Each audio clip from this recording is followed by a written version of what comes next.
Assalamualaikum warahmatullahi wabarakatuh. Di sini saya Yuliana Cynthia Devi, NIM E2018-1132. Di sini saya sebagai pemateri pertama yang akan memaparkan mengenai pengertian implementasi strategi. Implementasi strategi merupakan proses di mana beberapa strategi dan kebijakan diubah menjadi tindakan melalui pengembangan program, anggaran, dan prosedur. Di dalam implementasi strategi terdapat 3 perspektif dalam memandang pengertian dari implementasi strategi itu sendiri. Yang pertama ada proses perspektif, di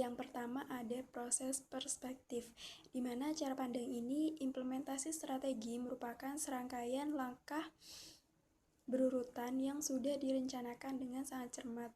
Kemudian yang kedua, behavior perspektif. Cara pandang ini menganggap implementasi strategi sebagai suatu rangkaian tindakan dan menilai tindakan-tindakan yang dilakukan oleh pihak-pihak yang melakukan eksekusi strategi dari sudut pandang ilmu perilaku. Kemudian yang ketiga, hybrid perspektif. Hybrid perspektif ini memandang implementasi strategi sebagaimana suatu kombinasi antara proses implementasi strategi dan perilaku pihak-pihak yang mengeksekusi strategi. Jadi, dapat disimpulkan bahwa implementasi strategi adalah suatu proses atau serangkaian tindakan dan aktivitas yang dilakukan oleh perusahaan untuk melaksanakan kegiatan usaha yang didasarkan pada strategi yang telah diformulasikan dalam rangka mencapai tujuan yang telah ditetapkan. Sekian yang dapat saya sampaikan, kurang lebihnya saya mohon maaf. Wassalamualaikum warahmatullahi wabarakatuh. Oke, Assalamualaikum warahmatullahi wabarakatuh. Perkenalkan, nama saya Yusuf Adi Mulyo, NIM E2018-1142. Di sini saya selaku pemateri kedua akan melanjutkan penjelasan dari pemateri pertama, yang kali ini mengenai tentang cakupan implementasi strategi, yaitu penguasaan perusahaan atau yang sering disebut dengan corporate governance. Adalah suatu hubungan antara para pihak yang digunakan untuk menentukan dan mengendalikan arah strategi dan kinerja suatu organisasi.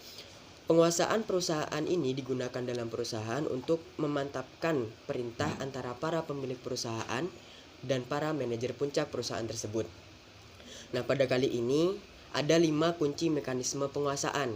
Yang pertama, konsentrasi kepemilikan. Konsentrasi kepemilikan terjadi karena sejumlah besar pemegang saham mempunyai suatu intensif yang kuat untuk memantau manajemen secara tertutup.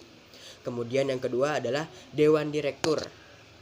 Mekanisme penguasaan Board of Directors biasa terjadi di dalam organisasi, dalam hubungan di luar organisasi, dan di luar organisasi lainnya. Kemudian yang ketiga ada kompensasi eksekutif. Kompensasi eksekutif ini meliputi gaji, bonus-bonus, dan kompensasi eksekutif jangka panjang. Keputusan-keputusan eksekutif adalah bersifat kompleks dan tidak rutin. Kemudian yang keempat adalah struktur keorganisasian divisional.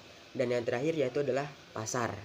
Pasar bagi pengendalian perusahaan atau governance mechanism market for corporate control meliputi operasi-operasi dan tindakan-tindakan melalui operasi-operasi ketika penampakan resiko perusahaan atas pengambilan alih ketika mereka beroperasi tidak efisien. Nah, itu tadi penjelasan mengenai cakupan implementasi strategi. Lanjut kepada pihak yang mengimplementasikan strategi. Biasanya, pihak yang melakukan implementasi strategi jumlahnya lebih banyak dibandingkan dengan pihak yang merumuskan strategi. Pada perusahaan multi-industri yang besar, pelaksanaan strategi adalah setiap orang dalam perusahaan tersebut, dalam organisasi tersebut.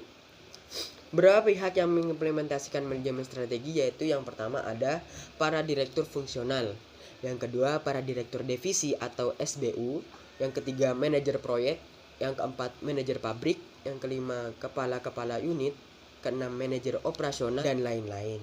Mungkin cukup sekian dari saya, kurang lebihnya saya minta maaf. Assalamualaikum warahmatullahi wabarakatuh. Assalamualaikum warahmatullahi wabarakatuh. Perkenalkan, nama saya Indah Winarsi, NIM E 2018-1119. Saya di sini akan memaparkan materi tentang proses implementasi strategi. Proses implementasi strategi di sini ada 5.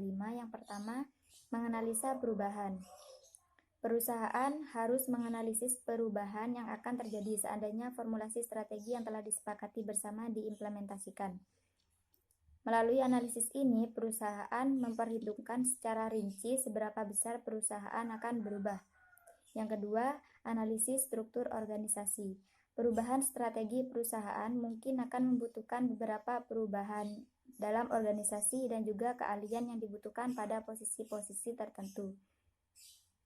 Berbagai perubahan yang terjadi dalam implementasi strategi akan mengarah pada perubahan struktur organisasi. Struktur organisasi yang baik adalah struktur organisasi yang sesuai dengan strategi. Dengan kata lain, struktur organisasi mengikuti strategi. Yang ketiga, analisis budaya organisasi. Budaya perusahaan mirip dengan kepribadian seseorang. Budaya perusahaan merupakan norma atau nilai yang dianut bersama yang menjadi dasar bertindak seorang individu dalam organisasi. Budaya perusahaan mempunyai pengaruh besar terhadap suksesnya implementasi strategi. Maka pihak manajemen harus melakukan analisis untuk menilai kesesuaian antara rumusan strategi dengan budaya perusahaan. Yang keempat, menganalisis kepemimpinan. Menurut Dassler, orang yang sama akan menjadi pemimpin pada waktu tertentu dan menjadi pengikut pada waktu tertentu pada saat pertukaran lingkaran strategi. Kepemimpinan merupakan inspirasi dan pergerakan sumber daya lain untuk melaksanakan tindakan secara bersama-sama guna mencapai nilai-nilai yang baik. Yang kelima, implementasi dan evaluasi strategi. Tahap implementasi dan evaluasi strategi ini merupakan tahap akhir dalam implementasi strategi. Dalam tahap ini, manajemen sudah harus mempunyai gagasan yang jelas mengenai tingkat perubahan yang diinginkan, baik menyangkut struktur organisasi, budaya perusahaan, maupun gaya kepemimpinan.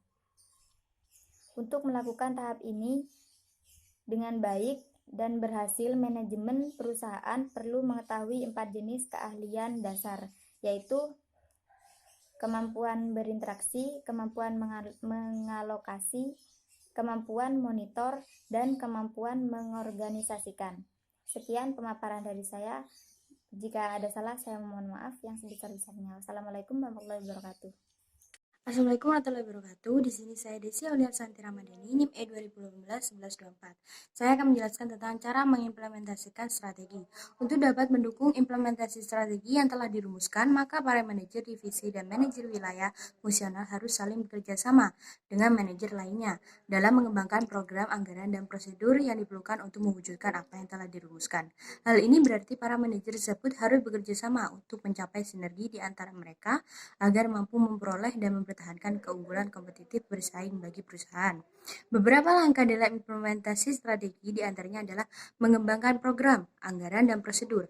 Program dibuat bertujuan untuk membuat strategi dan dapat dilaksanakan dalam tindakan action-oriented. Setelah program tersusun, kemudian dilanjutkan dengan membuat anggaran. Merencanakan proses pengecekan terakhir pihak manajemen terhadap kelayakan strategi yang dipilih. Kemudian proses menyusun dan mendesain anggaran program, baik divisional maupun perusahaan akan mengarahkan pihak manajemen untuk mengembangkan prosedur standar operasi atau standard operating prosedur atau SOP. Kemudian yang kedua ada mencapai sinergi.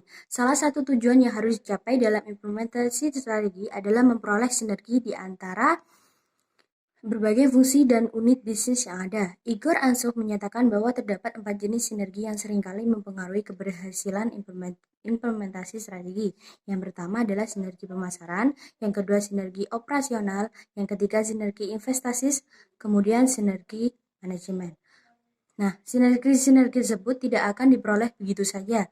Dalam mencapai sinergi-sinergi tersebut, perlu adanya usaha untuk mengembangkan budaya organisasi yang mendukung serta program pengembangan reorganisasi dalam memadukan keseluruhan operasi perusahaan atau organisasi yang ada. Mungkin itu saja yang dapat saya sampaikan. Saya ucapkan terima kasih.